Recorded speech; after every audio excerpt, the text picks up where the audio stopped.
Meletakkan kaleng penyiram, Charleston kembali ke ruang kerja. Butler Frank mengeluarkan sebuah buku yang halus, tebal, dan bersampul keras dan menyerahkannya kepada Charleston. Charleston perlahan membukanya, hanya untuk melihat halaman yang tampak seperti lembar Excel, dengan nama Jesse, Jamie, dan Jordan tertulis di atasnya. Di kolom di sebelah kiri adalah nama-nama misi yang mereka bertiga lakukan. Mengambil pena DuPont, Charleston menulis alfabet SS pada kolom evaluasi uji coba bisnis Jordan. Sesganda. Butler Frank tercengang, tidak menyangka Charleston akan memberikan penilaian dan evaluasi setinggi itu kepada Jordan untuk kinerja uji coba bisnisnya. Jesse dan Jamie juga telah menyelesaikan uji coba bisnis mereka dan peringkat mereka masing-masing adalah S dan A+. Itu berarti Jordan telah menerima peringkat terbaik. Bahkan Jordan tidak mengetahui bahwa Charleston juga akan mengevaluasi kinerja anggota keluarga lainnya setelah mereka menyelesaikan misi masing-masing. S secara alami adalah peringkat tertinggi, diikuti oleh ASS jelas melebihi harapan Charleston. Namun, meskipun peringkat uji coba bisnis Jordan adalah SS, pelatihan emosional Jordan hanya A. Persidangan emosional dan karakter adalah pernikahannya selama 3 tahun dengan Hailey Camden sebagai suami yang tinggal bersamanya. Karena Jamie tidak berpartisipasi dalam pelatihan medan perang, Jesse dan Jordan adalah satu-satunya yang memiliki evaluasi. Peringkat Jesse adalah S, sementara Jordan adalah $+. Jordan masih lebih luar biasa dari Jesse. Butler Frank melihat buku catatan itu dan tersenyum. Jordan jelas merupakan yang terbaik dalam hal misi yang tidak melibatkan wanita. Charleston mengangguk dan berkata, satu-satunya masalah dengan Jordan adalah dia jatuh cinta terlalu dalam. Dia selalu membiarkan emosinya memengaruhi keputusannya, terutama jika menyangkut wanita. Butler Frank bertanya, Tuan Steele Senior, apakah Anda berencana untuk terus membiarkan Jordan mengalami uji coba pengembangan emosi dan karakter? Tuan Jesse menyarankan agar Tuan Jordan dipisahkan dari Nona Howard dan kemudian menikahi Hailey Camden. Hanya dengan begitu dia akan menyingkirkan keinginannya akan cinta dan menjadi orang yang lebih dewasa. Charleston tercengang. Kamu ingin Jordan menikahi Hailey Camden lagi? Tidak, itu terlalu kejam. Hailey telah terlalu sering menyakiti Jordan dan jika dia kembali bersama wanita itu, dia memang akan menjadi kurang emosional, tetapi dia juga tidak akan pernah mencintai siapapun lagi. Aku tidak ingin dia menjadi seperti itu. Butler Frank juga mengangguk. Ya, Tuan Steele Senior, saya juga tidak setuju dengan saran itu. Oh benar, karena Tuan Jordan telah menyelesaikan uji coba bisnisnya, apakah kita terus menugaskan lebih banyak misi untuknya? Charleston memikirkannya dan berkata, minta dia untuk kembali dan melihat saya bersama istri barunya. Aku punya sesuatu yang sangat penting untuk dikatakan padanya. Dipahami. Dengan itu, Butler Frank meninggalkan ruang kerja dan segera memutar nomor Jordan. Pada saat ini, Jordan berada di aula perjamuan pusat konvensi dan pameran internasional Houston, minum anggur dengan gembira. Melihat Butler Frank yang menelepon, Jordan langsung memberi isyarat kepada kru EDM DJ yang sedang tampil di atas panggung agar mereka sedikit mengecilkan musik. Jordan kemudian mengangkat telepon. Halo, Butler Frank. Jordan, selamat, Anda telah menyelesaikan uji coba bisnis yang diatur keluarga untuk Anda. Jordan kaget mendengarnya. Aku menyelesaikannya begitu saja. Hanya beberapa hari sejak dia memutuskan untuk mengambil misi ini, yang awalnya dia rencanakan untuk diselesaikan selama 1 tahun. Setelah memperoleh 58 perusahaan hiburan hari ini, Jordan akan segera memulai syuting beberapa acara dan film online. Jordan tidak berharap untuk berhasil bahkan sebelum memulai. Sudah terlalu lama sejak Jordan diberitahu tentang keberhasilannya menyelesaikan percobaan. Terakhir kali dia melakukannya adalah ketika dia menjadi pengantar makanan di Orlando. Saat itu, Jordan pergi ke Hotel Rossi di Orlando untuk mengantarkan makanan untuk Tyler dan kebetulan bertemu dengan Hailey yang berada di kamar yang sama dengannya. Setelah dia keluar, dia menerima telepon dari Butler Frank. Jordan terkejut dan gembira. Butler Frank, apakah kakek punya misi baru untukku selanjutnya? Atau apakah aku sudah memenuhi syarat untuk mengetahui rahasia keluarga? Jordan sangat ingin menyelesaikan misi karena dia ingin tahu apa rahasia keluarga itu. Dia tidak berusaha merebut apapun dari saudara-saudaranya. Dia hanya ingin belajar tentang rahasia demi Victoria. Butler Frank berkata, Tuan Steele Senior berkata bahwa dia ingin kamu dan keluarga Howard melakukan perjalanan ke Inggris. Dia akan memberitahu Anda secara pribadi. Petik 2. Mendengar ini, Jordan sangat bersemangat. Oke, aku akan bertemu dengan Lauren besok dan kita akan pergi secepat mungkin. Setelah menutup telepon, Jordan praktis terpental di kursinya saat dia berseru, "Ya," 3 kali berturut-turut. Michael Jordan, yang sedang menyeruput whisky di sampingnya, mau tak mau menoleh. Terakhir kali dia mendengar seseorang berteriak, "Ya," 3 kali berturut-turut dengan kegembiraan seperti itu adalah beberapa dekade yang lalu ketika dia bermain di NBA. Pada saat itu, dia telah menyelesaikan serangan udara dari 3 orang dan mencetak gol. Komentator kemudian dengan bersemangat berteriak, "Ya," 3 kali. Melihat betapa bersemangatnya Jordan, bahkan Salvatore tidak bisa tidak menghampirinya dan menanyakan kabar baiknya. Jordan berkata, "Kami akan segera kembali ke Inggris." Salvatore sama bersemangatnya saat dia bertanya-tanya, apakah aku akhirnya akan melihat markas rahasia Steelers. Jordan buru-buru memutar nomor telepon Lauren untuk segera berbagi kabar baik dengannya. "Halo, Queen of British Bar, kapan Anda bebas pergi dan memeriksa properti Anda?" tanya Jordan sambil tersenyum. Tercengang, Lauren bertanya, "Hah? Apakah Anda terlalu banyak minum? Apa yang kau bicarakan?" Jordan berkata, "Saya telah menyelesaikan uji coba bisnis. Kakek meminta kami pergi ke Inggris untuk menemuinya. Lauren, kemasi tasmu dan kita bisa memulai perjalanan bulan madu kita ke Inggris segera. Saya akan membiarkan Anda mengalami bulan madu yang sempurna yang tidak dimiliki siapapun." Mendengar ini, Lauren juga menjadi bersemangat. "Betulkah? Kakek benar-benar mengundang kita? Itu keren. Chloe akan melompat kegirangan jika dia tahu." Jordan tertawa dan berkata, "Beritahu kakekmu juga. Dia agak khawatir tentang masalah ini dan saya berhasil menyelesaikan misi ini berkat bantuannya." Setelah memberitahu Lauren, Jordan berkata kepada Salvatore dengan semangat tinggi, "Katakan pada Russell untuk menyiapkan 1000 botol champagne Veuve Clicquot lagi. Aku ingin semua orang merayakan momen ini bersamaku." Di atasnya, Salvatore segera memutar nomor Russell. "Russell tua, kita kehabisan sampahnya. Tuan Jordan ingin Anda mengirim 1000 botol champagne Veuve Clicquot." Di ujung telepon yang lain, Russell membentak, "1000 botol? Apakah Anda pikir Anda sedang berbicara tentang air mineral di sini? Sebotol sampahnya berharga lebih dari $1000 dan hanya ada lebih dari 3000 botol di dunia ini." Salvatore berkata, "Berhentilah mengomel. Tuan Jordan sedang dalam suasana hati yang baik hari ini. Cepat dan kirim sampahnya, atau aku akan membawa Norman kepadamu." "Russell, kamu, baik." Segera, 1000 botol champagne Veuve Clicquot dibagikan dan disajikan ke setiap meja. Semua orang dengan senang hati minum sampahnya, mendengarkan musik dan menari. Perayaan akhirnya berakhir pada pukul 9:30 malam. Orang yang bertanggung jawab atas kebersihan adalah seorang mahasiswi dari sebuah universitas di Houston yang bekerja paruh waktu di sini. Dia berjalan ke kepala meja panjang dan mengambil gelas anggur yang digunakan Jordan, hatinya dipenuhi dengan kegembiraan. "Ini adalah cangkir yang digunakan Tuan Steele. Biarkan saya mendapatkan beberapa keberuntungannya. Saya harap saya bisa sesukses dia di masa depan." Kebetulan ada banyak anggur yang tersisa, jadi dia menuangkan gelas ke gelas bekas Jordan dan menenggaknya. Lebih dari 1 jam kemudian, mereka akhirnya mulai membersihkan pada tengah malam. Namun, mahasiswi itu tiba-tiba pusing dan jatuh ke tanah saat penglihatannya menjadi kabur. "Gwen, apa yang terjadi padamu?" Ketika rekan-rekannya melihatnya jatuh ke tanah, mereka segera pergi untuk membantunya berdiri. Gadis itu terus menggelengkan kepalanya dan menamparkan dirinya sendiri. Aku merasa penglihatanku mulai kabur." "Apakah kamu terlalu lelah? Pulanglah dan istirahatlah." "Mungkin." Pada saat ini, Jordan sudah lama tertidur di kamar hotel. Keesokan paginya, Salvatore mengetuk pintu kamar hotel beberapa kali sebelum masuk setelah menyadari bahwa Jordan tidak menjawab.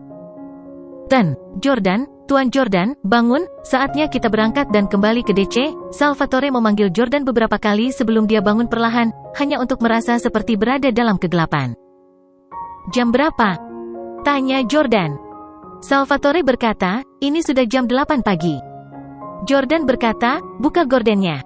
Kenapa di sini gelap sekali?" Tertegun, alis Salvatore sedikit berkerut setelah mendengar kata-kata itu. Dia menoleh dan melihat ke jendela. Dia baru saja membuka tirai. Pada saat ini, sinar matahari sudah masuk. Itu cukup terang bahkan tanpa lampu menyala.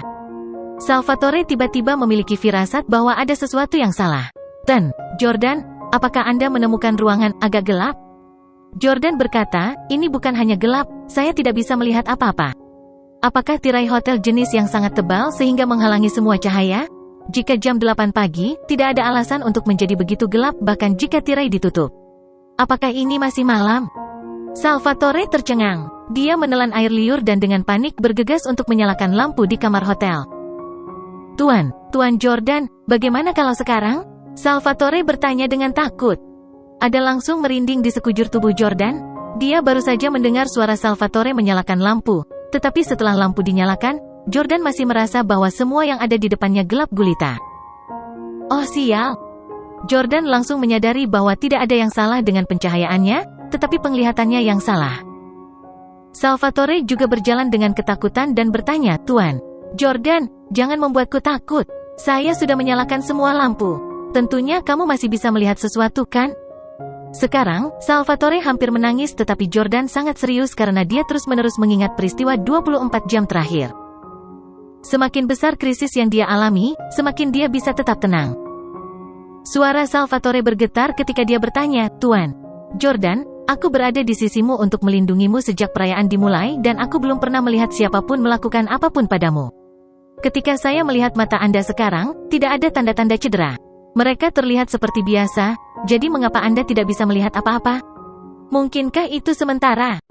Kebutaan yang dipicu oleh emosi yang berlebihan? Jordan masih berusaha mengingat apa yang terjadi semalam. Meskipun dia telah minum banyak anggur, dia sudah lama terbiasa minum dengan kemauan keras. Oleh karena itu, kebanyakan orang akan melupakan apa yang mereka lakukan saat mereka mabuk, setelah bangun di hari kedua. Namun, hal seperti itu tidak ada untuk Jordan. Karena tekadnya yang kuat dan ulet yang memaksanya untuk tetap terjaga sampai batas tertentu setiap saat, Jordan juga bisa mengingat apa yang terjadi tadi malam. Tadi malam aku ingat bahwa dalam perjalanan pulang, mataku mulai sakit jadi aku tertidur begitu aku kembali. Sebelum perayaan dimulai, tidak ada masalah dengan mataku. Itu berarti seseorang bergerak melawanku selama perayaan. Salvatore mendengarkan analisis Jordan dan berkata, tim dan saya telah berjaga-jaga di tempat kejadian. Tidak ada yang melakukan kontak, kecuali mereka membius minumanmu. Jordan juga berpikiran sama. Dia juga percaya bahwa seseorang telah membius minumannya. Seseorang ingin menyakitiku. Jordan tidak bisa menahan rasa takut dan ngeri. Siapa sebenarnya yang berani begitu keras padanya untuk menggunakan metode curang seperti itu? Jordan segera memikirkan beberapa orang. Jamie, Russell, Chayden, Brett, Alex, Tyler. Masing-masing orang ini punya alasan untuk melakukannya. Jordan jengkel dan merasakan teror yang meningkat dari dalam dirinya. Jika dia tidak mengetahui siapa pelakunya, dia tidak akan bisa tidur nyenyak selama sisa hidupnya. Pergi ambil rekaman kamera pengintai dari perayaan tadi malam, dan selidiki secara menyeluruh setiap orang yang datang ke perayaan itu. Para pelayan sudah termasuk, dia memerintahkan Salvatore. Salvatore berkata, ya, tapi Tuan Jordan, anggurnya disiapkan oleh anjing tua Russell, mungkinkah dia pelakunya? Jordan memikirkannya dan berkata, dia punya motif tapi aku punya firasat kuat itu bukan dia, meskipun kita juga harus memeriksanya secara menyeluruh. Selain Russell, saya ingin Anda mengirim seseorang ke New York City untuk memeriksa pergerakan Chayden Huxley dalam 2 hari terakhir, serta Tyler Collins, Brett Howard, dan Alex Howard. Mengingat Jordan memiliki terlalu banyak musuh, sulit baginya untuk dengan mudah menyimpulkan siapa pelakunya. Salvatore buru-buru setuju, Tuan Jordan, aku akan membawamu ke rumah sakit dan memeriksakan matamu sebelum menemukan bajingan itu. Aku berjanji akan membelamu. Dalam beberapa saat, Salvatore membawa Jordan ke rumah sakit di Houston dan melakukan pemeriksaan yang cermat. Dia berpikir bahwa jika Jordan hanya dibius dan matanya tidak rusak, masalah itu harus diselesaikan dengan mudah. Namun, dokter berkata, Tuan, mata Steele tidak rusak dan terlihat seperti orang normal tetapi ada masalah serius dengan saraf di matanya, terutama saraf optik yang bertanggung jawab untuk transmisi visual. Saat ini kami tidak dapat mengetahui jenis bahan obat apa yang telah menyebabkan kerusakan pada Anda, Tuan Steele.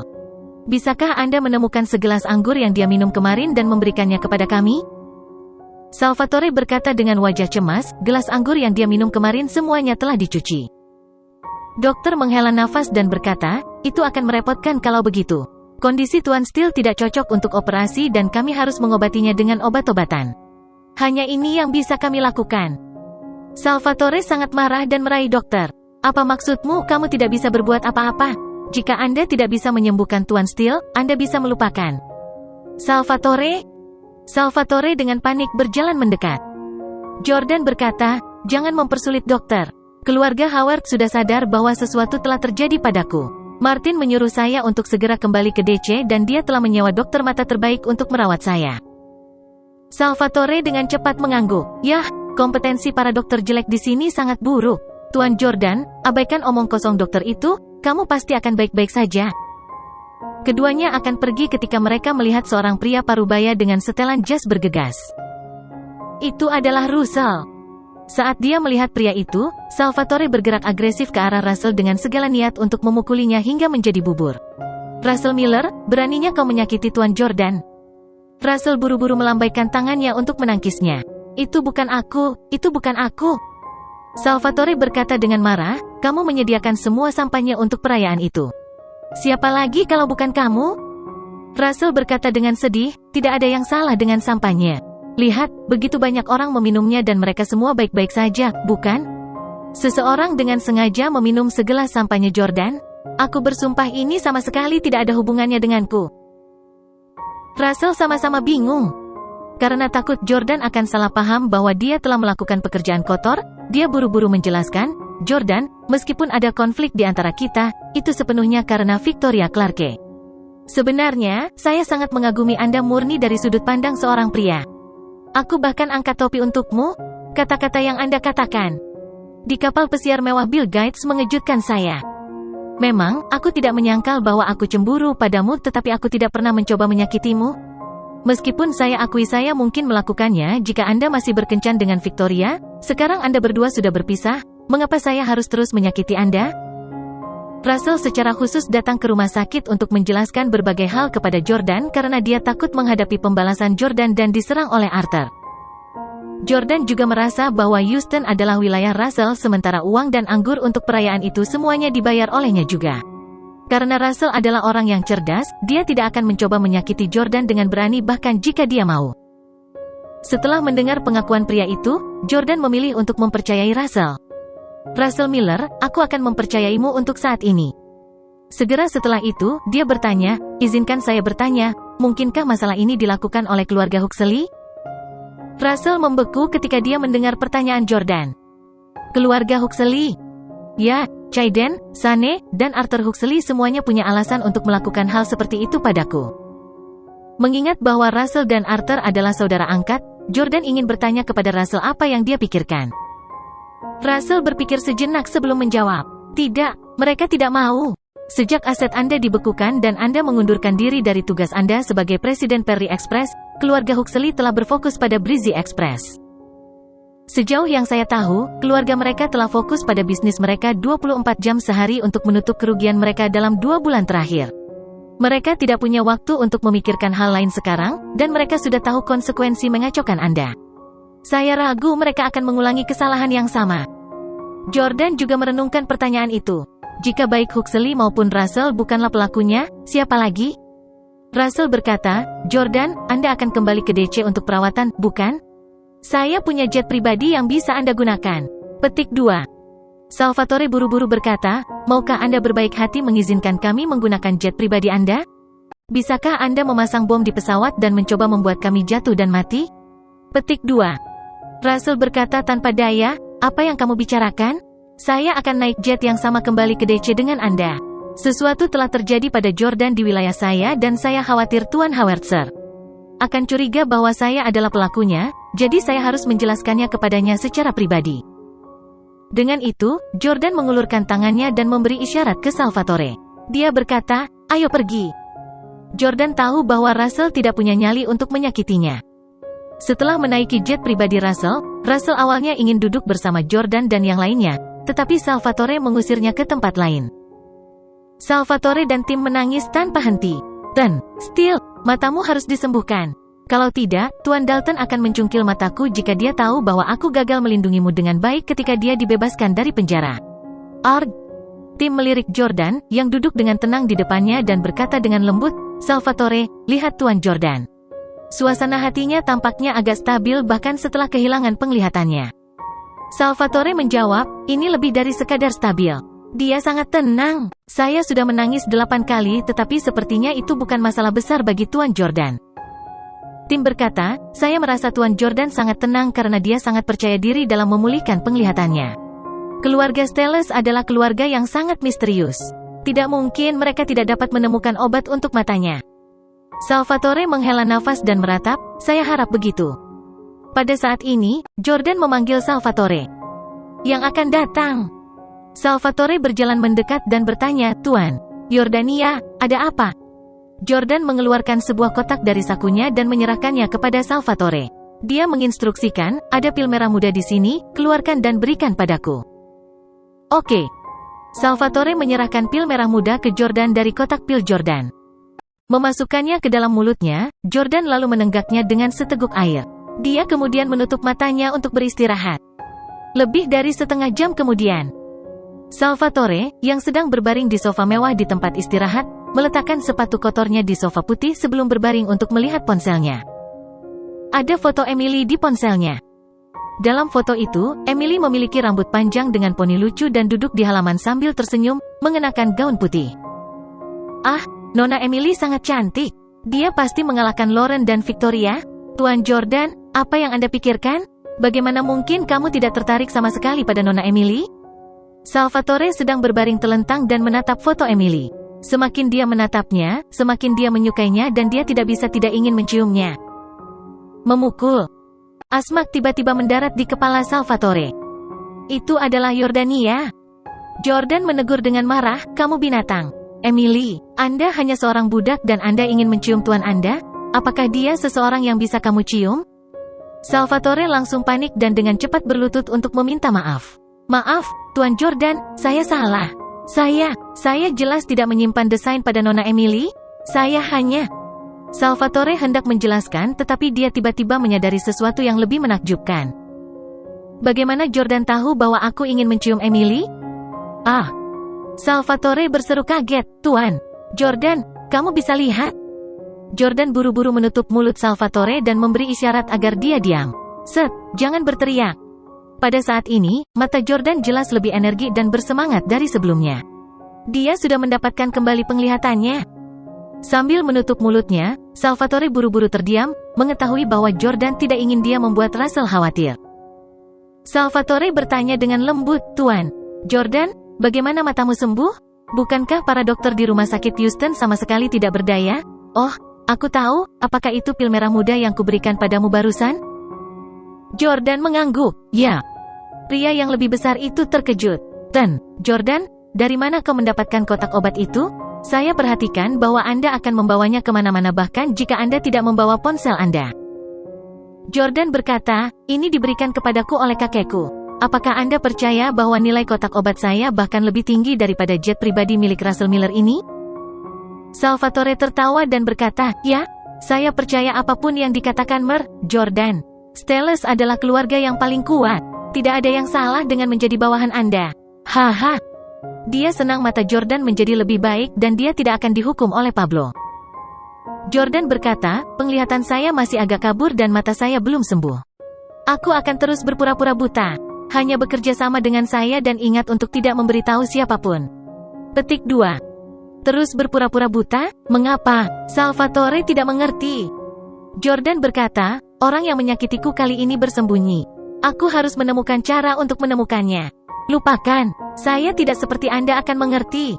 Lakukan saja seperti yang saya katakan. Aku akan beristirahat sekarang. Hapus foto Emily dari ponsel Anda. Jika aku menangkapmu bersikap kasar kepada Emily lagi, aku akan menghajarmu. Awas!